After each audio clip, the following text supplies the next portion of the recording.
My name is Jordan Finken. I'm the rare book and manuscript librarian here at the Clow Library in Cincinnati, one of the world's premier Judaica libraries.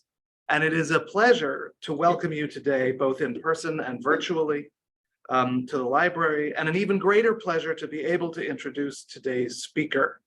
The polymath, Haim Rechnitzer, is poet, rabbi, and professor of Jewish thought here at the Hebrew Union College.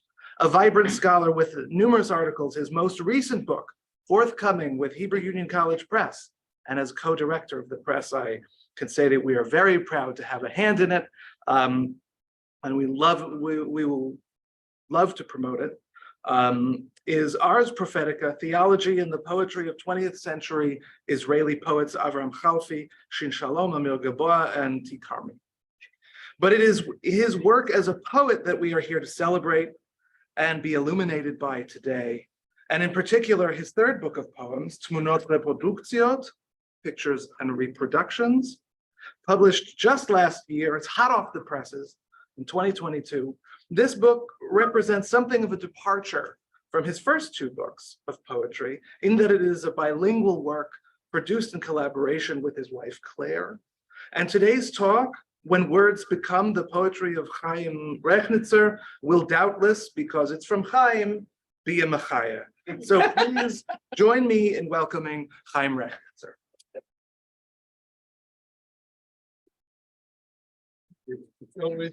It's always fun to listen words that I've said about you and take them with humility. So first, I want to extend special thanks to Abigail Bacon, the librarian, head of public service outreach of the Clow Library, for organizing and promoting this event, and to the Clow Library in particular for hosting this event. And we will have guests, so I want to thank them now, in case I'll forget, that will read poetry and will comment on that. Professor Yoyada Amir from Hebrew Union College in Jerusalem, my friend and mentor. Professor Yonatan Cohen from Hebrew University of Jerusalem, my colleague and mentor as well, and Daphna Adler of Charles Smith High School for the Arts, a longtime friend. And you can enjoy now the artwork as well. So I want to thank the artist Sari Manole Stempler, who designed the book cover.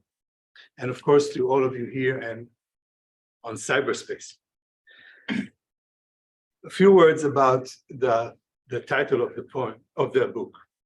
The title, Pictures, Reproductions, Tmunot, Reproduktiot. Given the fact that this book is bilingual, and more so the English poems translated from the Hebrew, the more immediate thought or hypothesis will be that the name speaks to the relation between the original Hebrew poems as they refer to pictures here, and to the translated poems as they might be referred to reproductions of the Hebrew poems. That hypothesis might be true, yet limited in its scope at the same time. After all, the translations we present here are not merely copies of the Hebrew poems in English, but a rewriting or producing something that stands in close relations to the Hebrew. However, they are creations in their own rights. In each language, some of the words, more than others, are placed in a different net of meaning and associations from the parallel words in the other language. For example, the Hebrew word davar, that denotes an object or a thing, a speech, as well as a speaker. And from it, we take and produce the word dibrot, the 10 Commandments and the Decalogue. But beyond that, there are words and expressions that, when translated, completely lose their array of references to the other text that the poem speaks to. For example, the connection between Akev, heel, and the name of our forefather, Yaakov, Jacob. At times, this forced us to add a footnote or annotation to the English poem. However, the book title also speaks to the spirit of the poems collected in this book. They are pictures, memories, both visual and mental, of something in the past. However, the remembering reproduces the experience from the past and knits it into the present. We can ask, are we in fact reliving in some kind of permutation our past experiences in the present? Some may say it is in the spirit of Zen Buddhism that we should try to cast away this interference of the past in order to be present. Others stop and acknowledge the complexity of the present situation, as the present experience always inhales some air from the past. In this book, this phenomenon is celebrated. One word about the bilingual character of the book. It seems that after 18 years of living outside of Israel, I acknowledge that I live in two places at once, or forever in none of them. In this sense, I became intimate with the aspect, in Hebrew, bechina, of our forefather Abraham, not in my father's land, yet wandering in and out of my new land. Therefore, I want to read to you a poem from my first book, Mishirei HaGalut HaShlishit, Songs of the Third Exile. You'll be able to follow. I'll read it in Hebrew and then in English. על שפת. עכשיו אתה אומר לי לבוא אל תוך הארץ, לא רק ליד, ולשקוע עמוק כמו צפרדע לכפור החורף. כבר אהיה שוב בבית, הרחק ממולדתי ומבית אבי, שבכלל נולד בארץ אחרת. הרי אי אפשר יותר לחבוק את כל הכיכר הזו.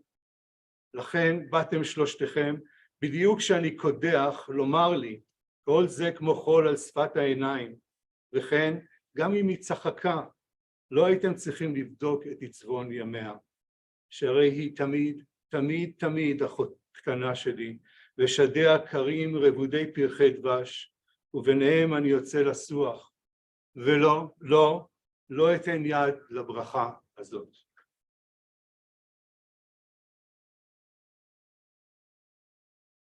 By the rivers. And now you tell me to come to the land and settle like a frog digging in when winter frosts. Then I return home once more, far from my native land and from my father's house. See, he was born in a different country after all. Indeed, it is no longer possible to embrace the entire Jordan Valley. Therefore you came, all three of you, precisely while I'm feverish, to say to me, all this is as sand upon the eyelids. And yes, I say, even though Sarah laughed, you should not have questioned her sorrows. Surely she is forever and ever my little sister, and her breasts are meadows covered with honeyed flowers, and through them I walk meditating. And no, I absolutely will not lend a hand to this blessing. I will invite Claire to present the next poem. Hello. So Haim asked me to choose and read a poem, which I did, but I want to say a couple words before about the concept of artistic license. So for artists, that's something that's allowed, but for translators, it's something that they're sometimes accused of. With Haim's work, artistic license or poetic license, it's not just taken, it's pursued. With the kind of gleefulness that I happen to know is an accurate reflection of Haim's nature. Sometimes it's exasperating. And trying to capture the gleefully defiant nature of his poems, I sometimes found the task to be exasperating.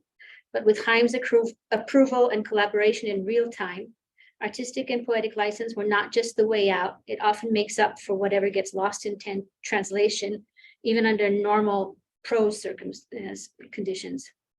So all that's to say that this was really a true collaboration, and who knows, maybe after this experience, he might take up writing poetry in English. So the poem that I chose is called Birth. Do you want to read the Hebrew? Yeah, I'll read the Hebrew. Yeah. לידה. יורדים תלולים, טלטלים שחורים ברצפה לצד כיסא, וזה לא כואב לי, אמר המספר שהושיב אותי על הדרגש בכיסא הגדול עם האור החום אדום וזיקוקי הניקל של השברולט מהסרטים. מול המראה אני זוקף מבט אל ג'ון ויין, ורוח מזרחית מהרי אדום פורצת לסלון, מניפה את השמלה של אמא קלות, מייבשת לי קצה דמעה, ופיו פיו אני שולף מהר יותר מהספר.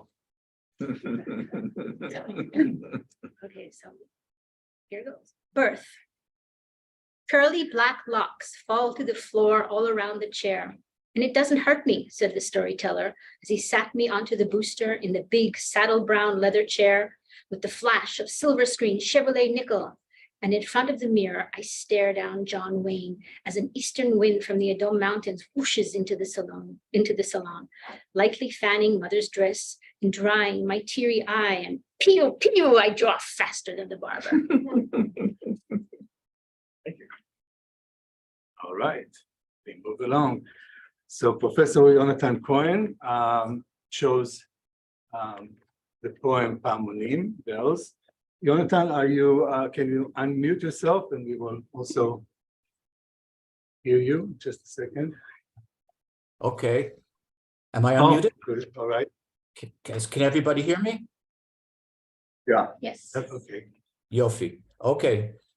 Toda rabba. First of all, it's an honor for me to be here. I've been following Haim's career both in Jewish thought and poetry for a long time, but I don't want to take too much time on that. I want to spend all the time I have on the poem.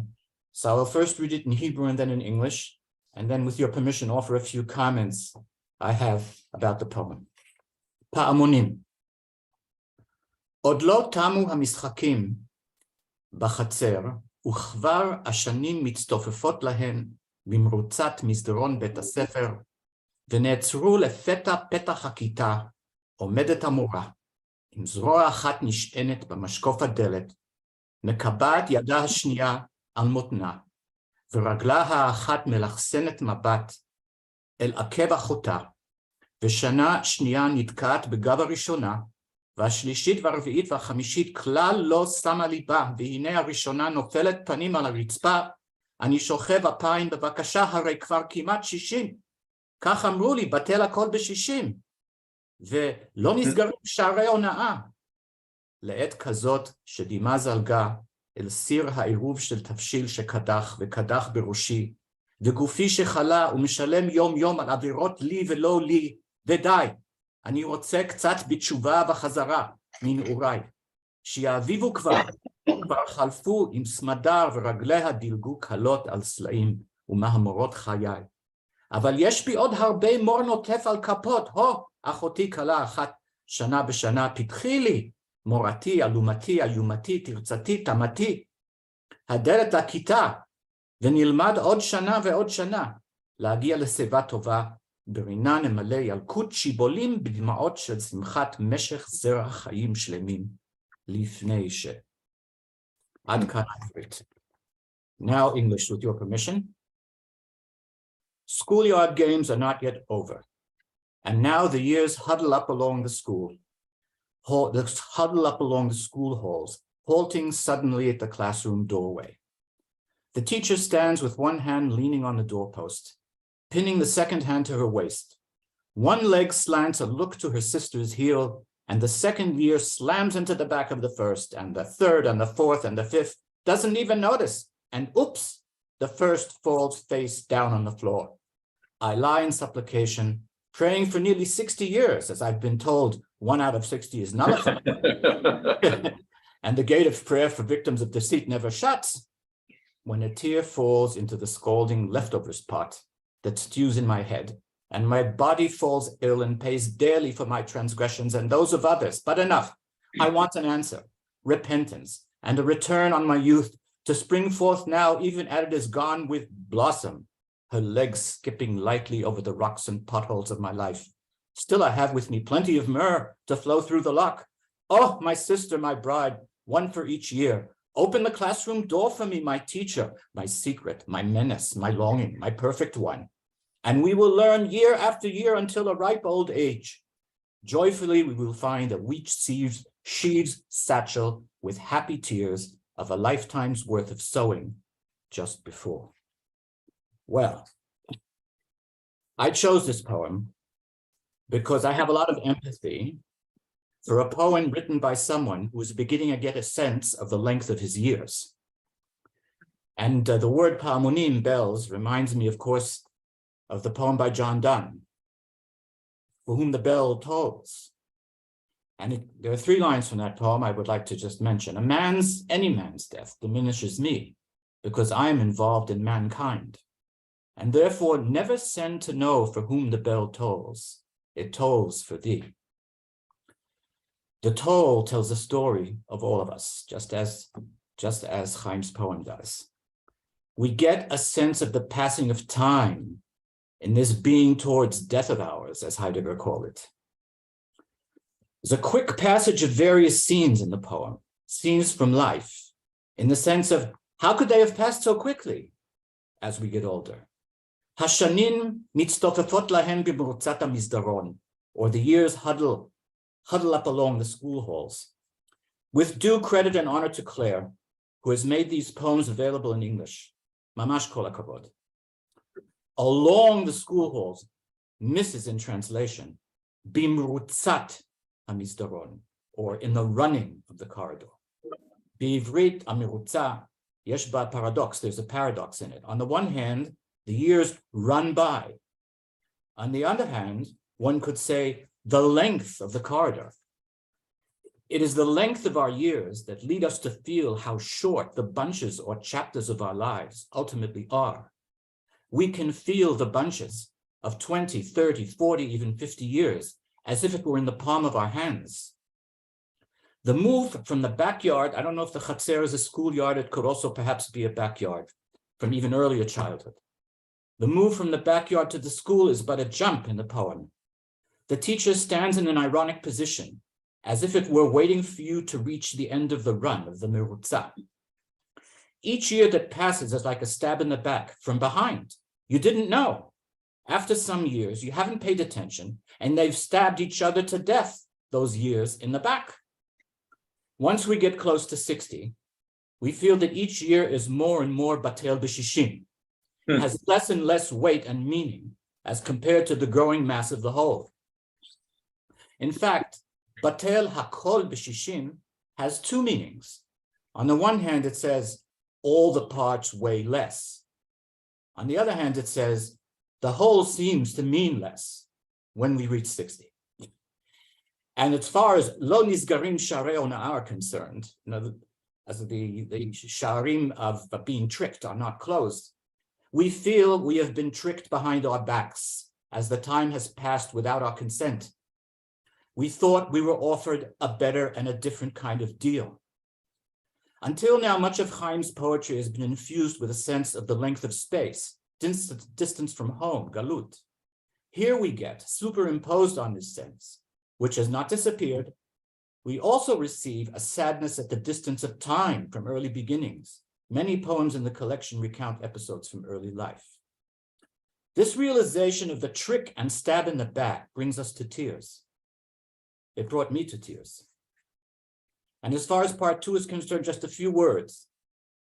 We want to return to, jump back to, where our youth sprung forth, and we were full of youthful juices. The teacher now exudes a most attractive femininity. It's not just the door to the class that the youth wants opened. The 60-year-old feels he's got plenty of juices left to start latchil with the teacher and relive the past years with her before death comes or before the cycle starts again. The end seems happy, but it is not. It expresses a longing for that which we desire but can no longer be. Finally, a big l'chaim to Haim for the candor, openness, and longing for life that we find in his poems. Thank you very much. Toda rabba. Thank you, Yonatan.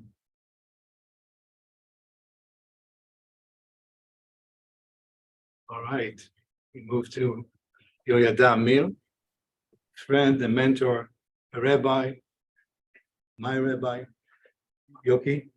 Yeah, Yaron? I'm here with you. I'm very glad to be with you. I would have loved to be in Cincinnati at the moment and hug you, but that seems to be impossible. Yes, we walk a very long way together since you started to study for your rabbinate and was ordained and then became a professor of Jewish thought. And I'm sure that this is only one station in a very long journey that will continue. I chose two songs. Both of them are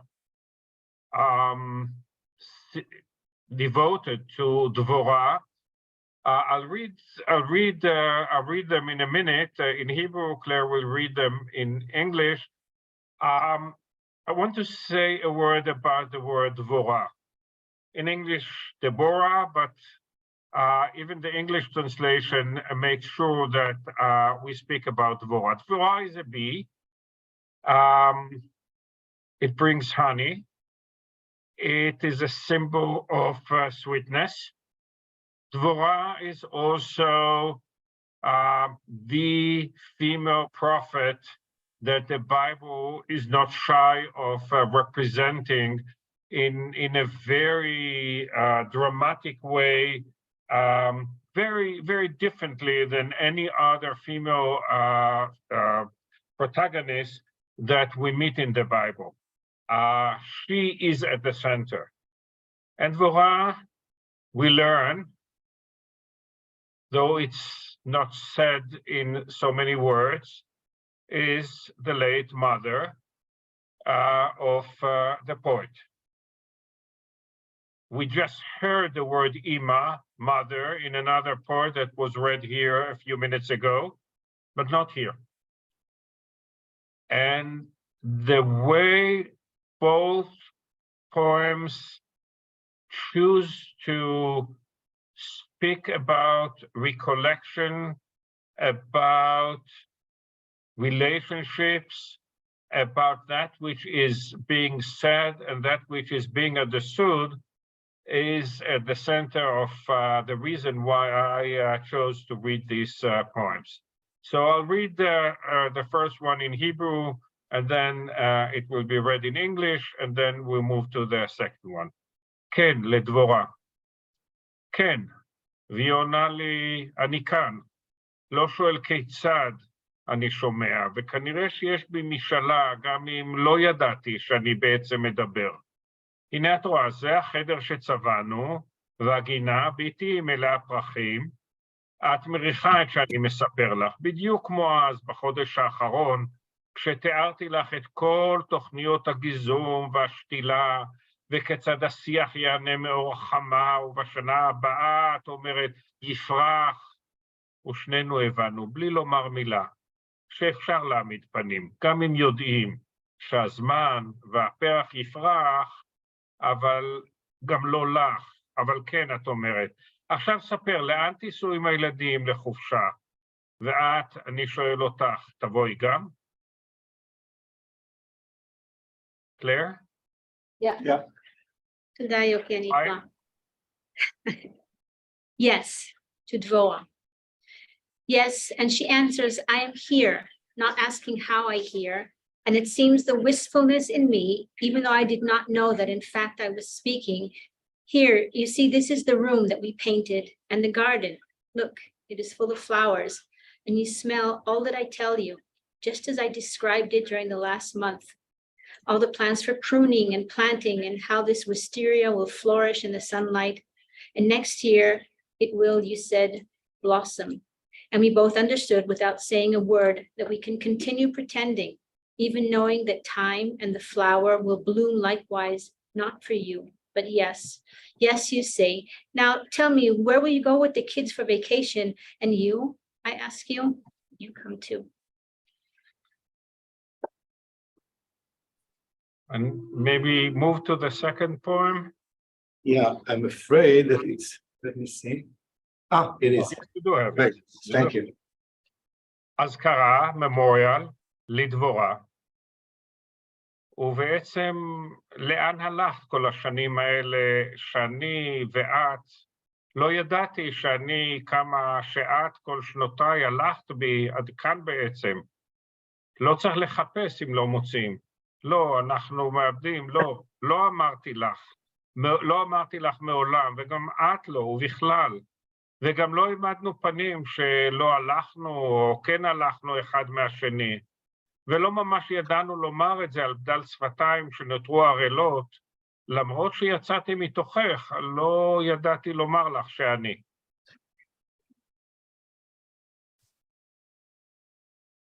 Claire? Yeah. Or Haim?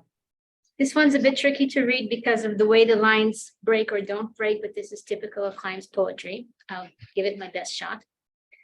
Memorial to Dvorah. So where in fact did you go all these years that I and you and I did not know how much you went this far within me all my life? In fact, one does not need to search if one does not find. No, we do not lose. No, I never said to you, and neither did you.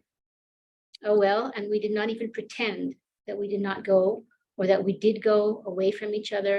And we did not even know how to say it with our thin lips that were left hardened. Even though I came out from you, I did not know how to say to you that I. It is very clear, the chronological order of those two poems is very clear. One speaks to an ill, dying person. The other speaks to, but really about, a dead figure. And there is one very interesting connection between the two. The words להעמיד פנים, to pretend. In the first poem that we read, we could, not the one that you can see now, but the one that was read before, we read, שנינו הבנו בלי לומר מילה, שאפשר להעמיד פנים. One can pretend. It is possible to pretend as if death is not approaching, to pretend as if future that I'm telling you about will be really our shared future.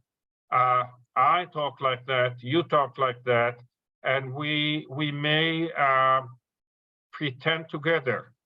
And of course, this pretending has nothing to do with real pretending. It's really a way to speak without words about that which we choose on both ends of the discussion, kind of a long distance discussion via WhatsApp, via Zoom, something that bridge distances. We choose not to say, we both know that we both know, but we pretend. And the second poem speaks very much about the same situation in a different retrospective, in a different perspective.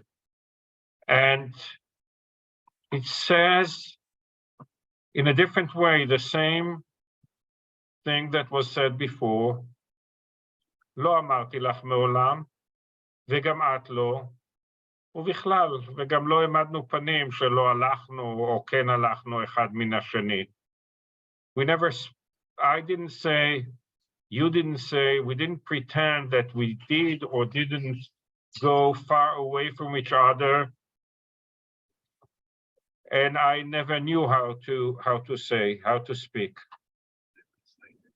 And this kind of very intimate pretending on the one hand, and the distant, almost alienated, not pretending, are the two poles of that which this book, I think, altogether speaks about. It's not only bilingual. Poetry is being translated from one language into another quite often. a lot of English poetry and other languages is being translated into Hebrew. Some Hebrew poetry in the last decades is being translated into English.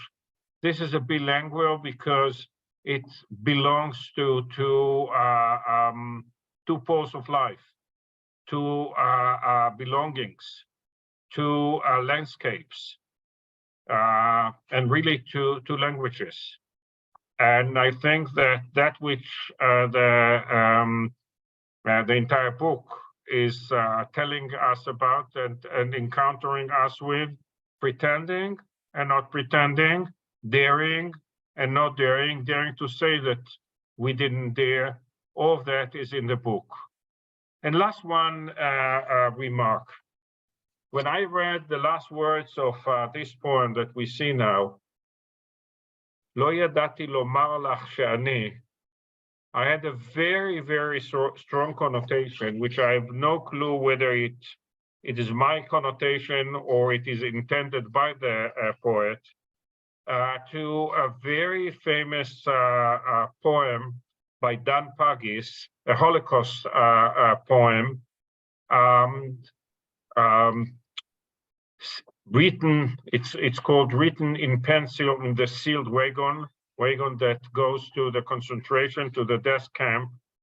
And it ends up, the speaker in this poem is a mother, Chava, the mother of humanity, the mother of the two sides of humanity, Cain on the one hand, the symbol of the murderer, and Hevel on the other hand, with her approaching their death together. And she ends up saying, אם תראו את בני הגדול, קין בן אדם, תגידו לו שאני. If you will see my older son, Cain, the son of Adam, tell him that I, and here the poem ends. And I think that the contexts are very, very different. Of course, one speaks about natural death, about that which we all experience as living creatures, and that which awaits us as mortal beings. And the other, of course, of the greatest possible catastrophe of human being. And nevertheless, this intimate momentum in Pagis' poem, ending up with her speaking about her son, the older son, who that is going to murder them. And she only can say, Tagidu lo shani, tell him that I. And Haim ends up the words to his late mother that he cannot speak anymore to. למרות שיצאתי מתוכך, לא ידעתי לומר לך שאני. Even though I came out from you, I didn't know how to say to you that I thank you.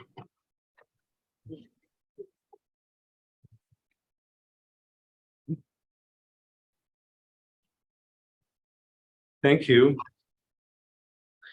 Now we invite Daphna Adler to read and to say some things about the poem or about the book. Daphna, I guess you will read the Hebrew, Claire will read the English, and Daphna will speak in Hebrew, but we got the text and we have it in translation, so we will read it in Hebrew too.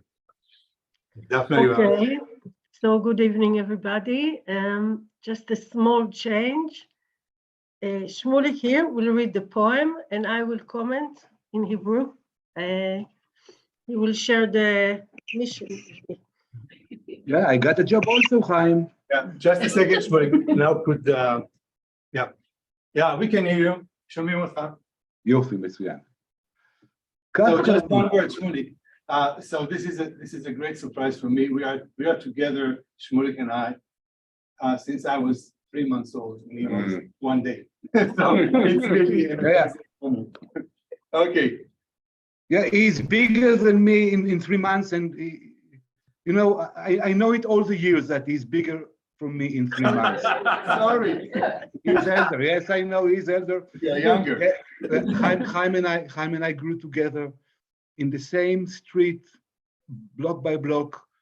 We studied in the same kindergarten, in the same elementary school, in the same high school, and I can feel, I can see, I can smell, I can imagine all the things that written in this book, really.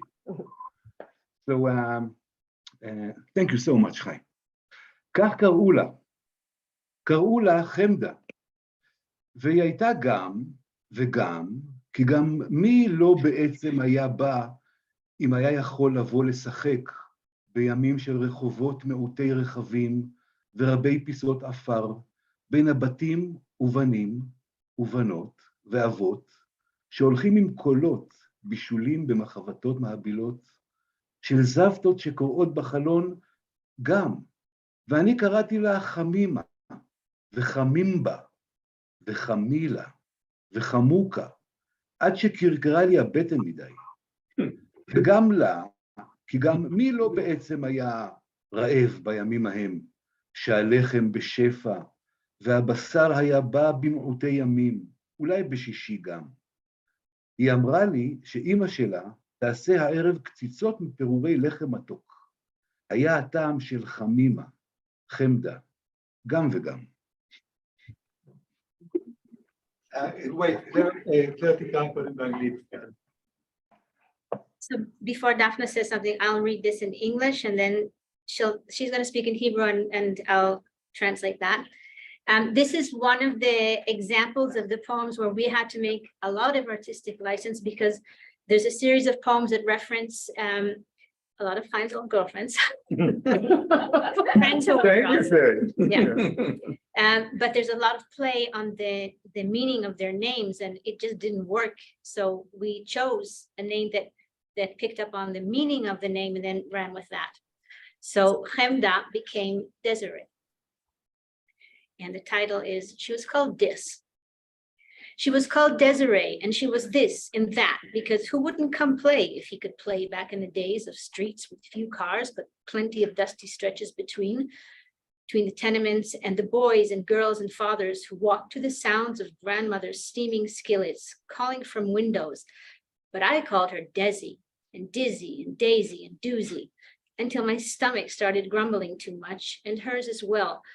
For who in fact was not hungry back when bread was in abundance, but meat appeared rarely, maybe on Fridays.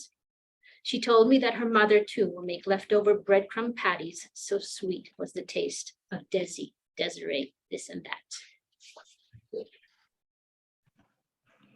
Okay, so now I'll switch to Hebrew. אז ככה.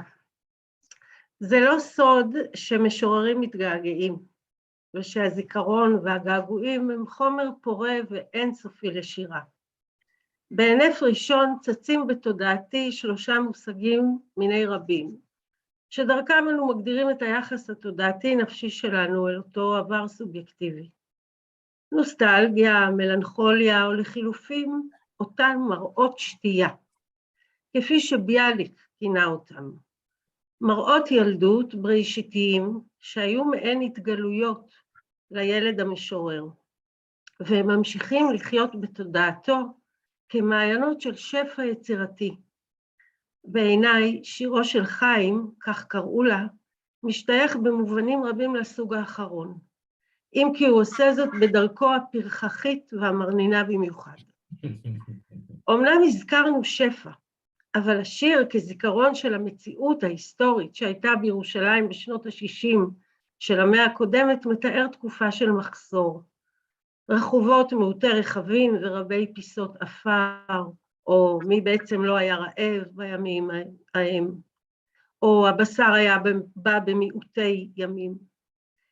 אלא שכל חוויות המחסור החומרי הזה אינה גורעת דבר מעוצמת השפע, שאותה חי וחווה הילד המשורר, שעבורו כל הקיום הוא גם וגם, וכל מחסור הוא מקפצה לגילוי של שפע אחר וחדש.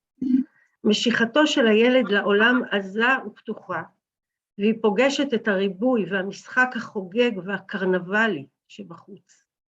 בנים ואבות שהולכים עם קולות של בישולים ומחבטות מעבילות של סבתות שקורות בחלון, והאוכל הפשוט שנחווה כמעט באופן אגדי, בימים ההם שהלחם בשפע. ובמוקד של כל השפע הזה, המשיכה אל הילדה חמדה, ששמה הוא מהות השיר, המשיכה אל חמדה שהילד הכיר במשחקי הרחוב, שכל הווייתה היא רצף של גילויים חושניים של חמדה ועונג, בטן מקרקרת וקציצות לחם מתוק עם טעם גן עדן ממטבח אחר. ובמוקד הזורם של השיר, בשורה האמצעית והמהותית ביותר, בורא וחוגג הילד המשורר עם המילים שממלאות את הפה במשמעויות קסם, מצלול, עברית שופעת וחושנית, שאי אפשר לתאר אלא רק לחזור אליה. ואני קראתי לה חמימה וחמימבה וחמילה וחמוקה. וכשאנחנו בתוך השירה שבשורות האלה, גם נושא הזיכרון הופך להיות רק פלטפורמה לדבר עז יותר, שהוא חום, חיות, חיים. איך אמרתם שקוראים למשורר הנהדר של השיר הזה?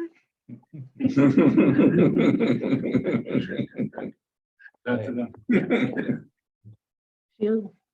So this is going to be Daphna's word. You can pretend that I'm Daphna.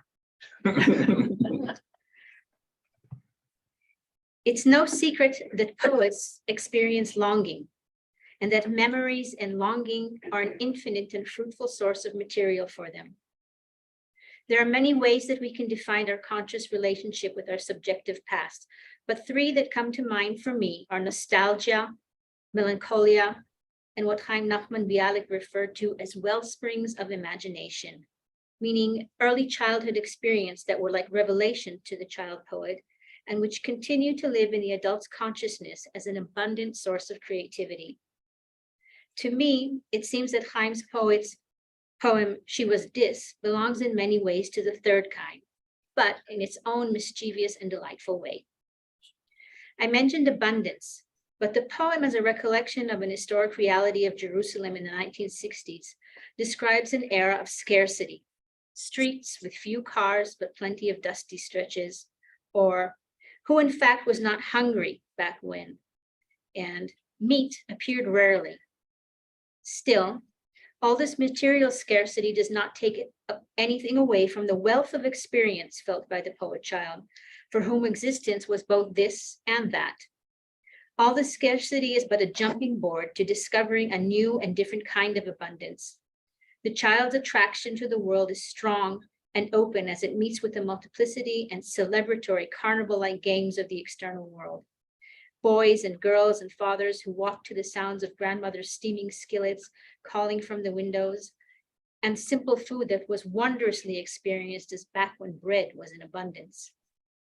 And in the midst of all this abundance is Desiree, whose name is the essence of the poem. The attraction to Desiree, whom the boy knew from playing in the street, is full of sensuality, grumbling stomachs, and the longed-for taste of sweet bread patties cooked in another's kitchen. And yet at the center of all this, the middle and most suggestive line, the child poet creates and celebrates with words that fill his mouth with meaning, wonder, sound, in a Hebrew that is rich and sensual and that cannot be described, just repeated. And I called her Desi, and Dizzy, and Daisy, and Doozy, Chamimba, Bechamila, Bechamuka. When we are in the poetry of these lines, the subject of the recollection becomes just a platform for something more vital, animated, alive, Chom, Chayut, Chaim, all of which happen to be a play on Chaim's name, his life. And Daphna asks, who was it that wrote this poem? Thank you. This is indeed a celebration. I want to close with one poem that refers to a poet quintessential of the Hebrew poet Haim Nachman Bialik, which was mentioned already, I think, twice, if not more. So I will read 3 verses from Haim Nachman Bialik's poem in both languages, and then I will end with my poem that corresponds with it. אל הציפור. שלום רב שובך ציפורה נחמדת, מארצות החום אל חלוני, אל קולך כי ערב מנפשי חלתה, בחורף בעוזבך מעוני. זמרי, ספרי, ציפורי היקרה, בארץ מרחקים נפלאות, גם שם בארץ החמה, היפה, תרבנה הרעות, התלאות. התעיסי לי שלום מאחי בציון, מאחי הרחוקים הקרובים, או מאושרים, הידו ידוע, יסבול, או אסבול, מכאובים.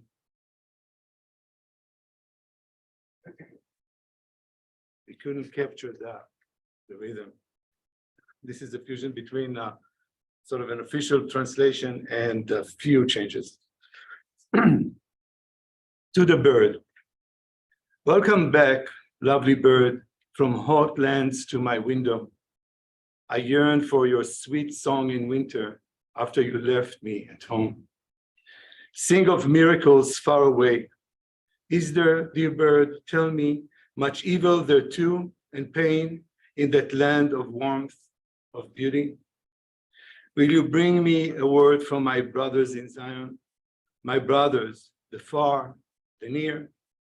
Oh, the happy ones, do they know that I suffer, or suffer and hurt?